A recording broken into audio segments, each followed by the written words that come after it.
بسم اللہ الرحمن الرحیم۔ السلام علیکم ورحمۃ اللہ وبرکاتہ۔ اگر آپ حضرت شعیب علیہ السلام کے بارے میں جاننا چاہتے ہیں اور جاننا چاہتے ہیں کہ حضرت شعیب علیہ السلام کی قوم پہ عذاب کیوں آیا، وہ کیا گناہ کرتے تھے، تو اس ویڈیو کو آخر تک دیکھیے گا۔ حضرت شعیب علیہ السلام۔ حضرت شعیب علیہ السلام کا ذکر بھی قرآن شریف میں بار بار آیا ہے تاکہ لوگ آپ کی سچی باتوں سے سبق سیکھتے رہیں۔ پرانے زمانے میں مدین نامی ایک بڑا پر رونق شہر تھا۔ وہاں کے لوگ خوب مالدار تھے۔ تجارت اور سوداگری ان کا پیشہ تھا، مگر وہ لوگ بتوں کی پوجا کرتے تھے، سودا بیچتے وقت کم تولا کرتے تھے اور اسی طرح کم ناپا کرتے تھے۔ اللہ تعالیٰ نے حضرت شعیب علیہ السلام کو ان کے پاس نبی بنا کر بھیجا۔ حضرت شعیب علیہ السلام نے بڑی نرمی، عاجزی اور پیار سے ان لوگوں سے کہنا شروع کیا، اے لوگو، تم صرف ایک اللہ کی عبادت کیا کرو، ناپ تول پوری دیا کرو، لوگوں کو ان کی چیزیں کم تول کر نہ دیا کرو، زمین میں فساد نہ پھیلایا کرو، اور تم سڑکوں پر اس غرض سے مت بیٹھو کہ اللہ تعالیٰ پر ایمان لانے والوں کو دھمکیاں دو اور اللہ کی راہ سے روکو اور اس میں کجی کی تلاش میں لگے رہو۔ تم کتنے تھوڑے تھے، اللہ نے تم پر مہربانی کی، تم کو اولاد دی اور تم بہت ہو گئے۔ دیکھو، فساد کا نتیجہ ہمیشہ برا ہوتا ہے۔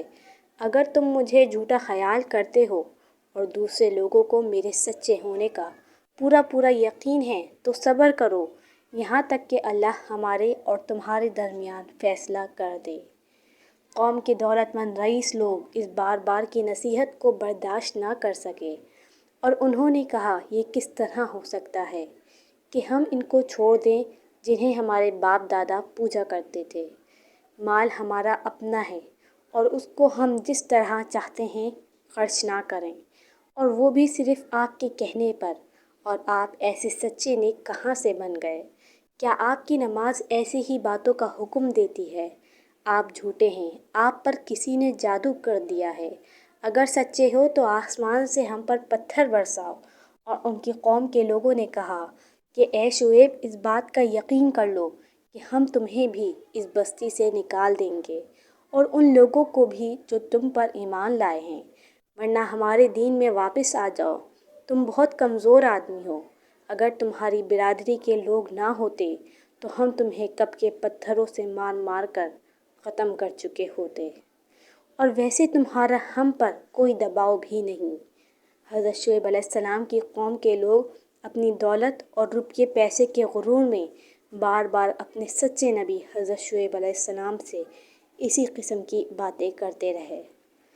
حضرت شعیب علیہ السلام فرماتے ہیں، اللہ تعالیٰ نے مجھے سیدھا راستہ بتایا ہے اور اپنی مہربانی سے مجھے حلال روزی بخشی ہے۔ اب یہ کس طرح ہو سکتا ہے کہ جس کام سے میں تم کو روکتا ہوں اسے خود کرنے لگ جاؤں؟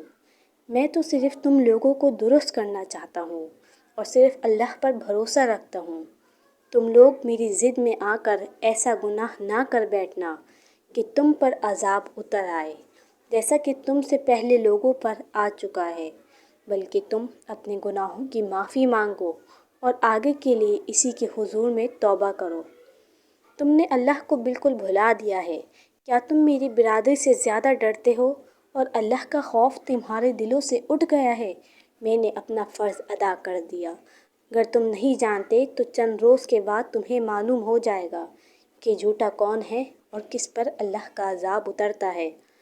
آخر اللہ کا عذاب آ گیا۔